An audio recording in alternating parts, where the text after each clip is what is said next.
స్థానిక సంస్థల ఉప ఎన్నిక అధికార కాంగ్రెస్కు కొత్త చిక్కులు తెచ్చిపెడుతోంది. గెలిచే అవకాశం లేకపోయినా ప్రలోభాలని నమ్ముకుని అభ్యర్థిని బరిలోకి దింపింది హస్తం పార్టీ. ఎన్ని ప్రలోభాలు పెట్టినా గెలుపు అవకాశాలు లేకపోవడంతో కాంగ్రెస్ నేతలు తలలు పట్టుకుంటున్నారు. దీంతో సొంత జిల్లాలో గెలుపు సీఎం రేవంత్కు కత్తి మీద సాములా మారింది.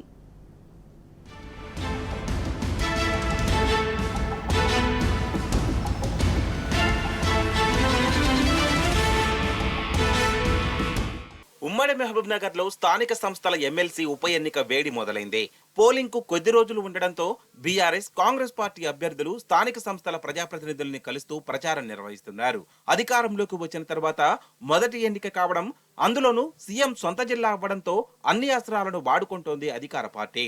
అయితే సీఎం రేవంత్ ఎంత ప్రతిష్టాత్మకంగా తీసుకున్నప్పటికీ మెజారిటీ స్థానిక సంస్థల ప్రజాప్రతినిధులు బీఆర్ఎస్ వైపే ఉన్నారు. దీంతో అధికార పార్టీకి ఓటమి భయం పట్టుకుంది.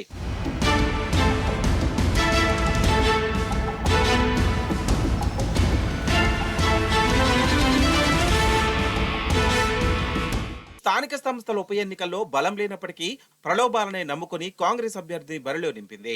తమ అభ్యర్థిగా పారిశ్రామికవేత్త, పారాచూట్ నేత జీవన్ రెడ్డికి టికెట్ ఇచ్చారు. కానీ క్యాడర్, లీడర్లతో ఎలాంటి సంబంధం లేని వ్యక్తి కావడంతో ఆయన్ను గెలిపించుకోవడం సీఎంకు సవాలుగా మారింది. దీంతో సీఎం రేవంత్ డైరెక్షన్ లో ఫిరాయింపులు, ప్రలోభాలకు తెరలేపారు కాంగ్రెస్ ఎమ్మెల్యేలు.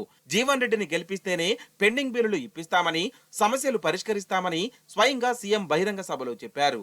దీంతో కాంగ్రెస్ దిగజారుడు రాజకీయాలపై ప్రజలు చేదరించుకుంటున్నారు. స్థానిక సంస్థల్లో పనిచేసిన అనుభవం లేకపోవడం, ఒక్కసారి కూడా ప్రత్యక్ష ఎన్నికల్లో పోటీ చేయని వ్యక్తి కావడంతో సొంత పార్టీ నేతలే ఆయన అభ్యర్థిత్వంపై పెదవి విరుస్తున్నారు.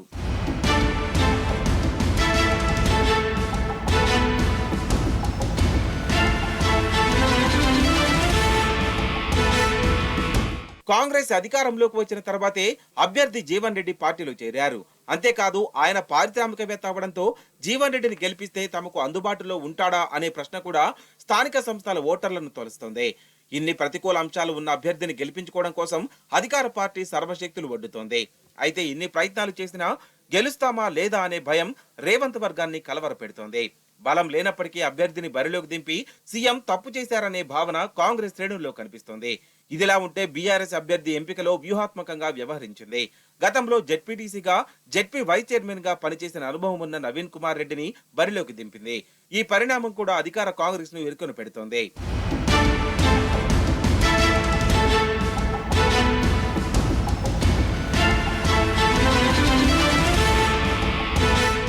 ఎమ్మెల్సీ ఎన్నికల్లో ఓటమి దాదాపు ఖాయమవ్వడంతో పరువు పోతుందనే భావనలో ఉన్నారు కాంగ్రెస్ నేతలు. దీంతో విచ్చలవిడిగా డబ్బు ఎరవేస్తే ఎన్నికల్లో గెలవాలని చూస్తోంది అధికార పార్టీ. దీంతో తప్పుడు హామీలతో అధికారంలోకి వచ్చి ధన ప్రవాహంతో గెలవాలని చూస్తున్న కాంగ్రెస్ కు ఈ ఎన్నికలు చెంపపెట్టుగా మారబోతున్నాయంటున్నారు బీఆర్ఎస్ నేతలు.